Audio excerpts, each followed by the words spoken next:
I'm here this afternoon to let all Minnesotans know that this year, politics as usual around this place is over.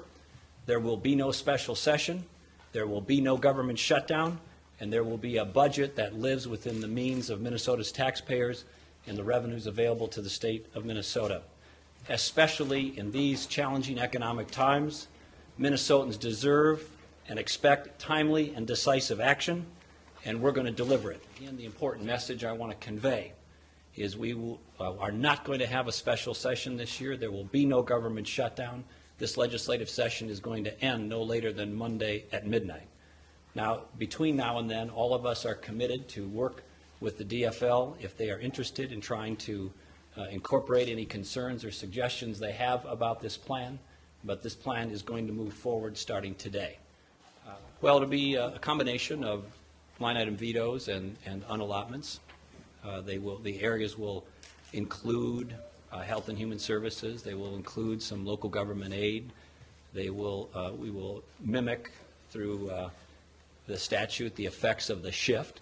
So we'll try to protect K-12, but we will defer or suspend some of those payments temporarily, or through the unallotment statute affect the similar effects of the shift. And there'll be other categories that will be impacted, but at least as to the structure we have, we will look at the differences between where the DFL's at and we're at, and trying to find some points in between. And some of that will be on allotments, some of it will be line items. Minnesotans demand to know where he's going to make unallotments. And so we plan to hear from him either later today or tomorrow about that. Sure. Minnesotans, I think, expect and demand to know where the governor's offer would cut health care and cut jobs and cut our schools. So we will be in our long-term fiscal planning policies meetings right now in room 10. We invite the governor to join us publicly, because if the governor's offer comes true and we go down this road, it will just be him making these decisions behind closed doors that will impact millions of Minnesotans. We think that's wrong. So we encourage the governor to join us, as we have over and over again, in the state office building for a meeting so that we can see the details of this offer. His unallotment cuts may look a lot like his first Health and Human Services budget. So I think that it's important right now for us to have the opportunity in the legislature to actually have a vote on that Health and Human Services budget. And I believe that opportunity will happen tomorrow, so that we can see if there's legislative support for the governor's unallotment plan. I think there will be no public hearings. There will be no public input.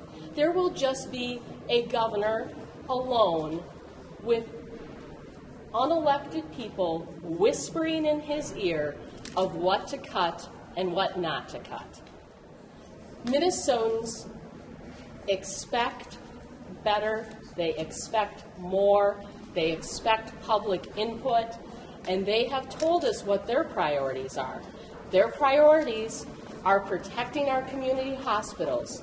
Their priorities are protecting our long-term care facilities and nursing homes and communities, and their priorities are actually to help preserve our school system and grow jobs in this state, not have the effect of killing jobs. And that is the effect of Governor Pawlenty's original Health and Human Services proposal. First, I'm very thrilled that he's going to sign all of our budget bills. I think that's a good step to completing the session on time. It sounds like then that we've narrowed the difference down to whether we're going to use a credit card for basic living expenses or whether we're going to pay for basic living expenses with some additional permanent revenue to stabilize the budget. And I just can't help but notice that the governor seems a little eager to knock people off of basic health care this summer if they're unemployed or one of the people in our state who's struggling as a family. He just seems a little eager. I would hope that he would want to look for a solution that avoids that. In addition, a proposal that he seems to be heading toward is to really hit the property taxpayer by cutting aids to our cities and counties, and I think that would be an unfortunate choice also. So I think it's important in the next couple days now that we've got these budget bills signed, to, in a calm, reasonable, fair way, resolve the remaining differences so that we can avoid property tax increases and unnecessarily knocking people off of health care coverage. This is a democracy. It's not a monarchy. And I don't think he holds all the cards. I mean, we should all be working toward protecting health care for people, protecting against property tax increases, and protecting our basic institutions with a stable budget. And so I don't think at all, and I'm sure the governor doesn't think in terms of holding all the cards. I mean, I think this is a time to be statespeople, not the time to kind of make rash, sudden adjustments that kind of are uncalled for. That narrows the gap. Now he has to come around to figure out that some permanent revenue so that we don't put our citizens at risk on health care and don't put our nursing homes at risk and don't put our school children at risk by cutting education. I think with that kind of attitude going into the last 2 or 3 days, I think we can come to a calm, reasoned solution to this crisis. How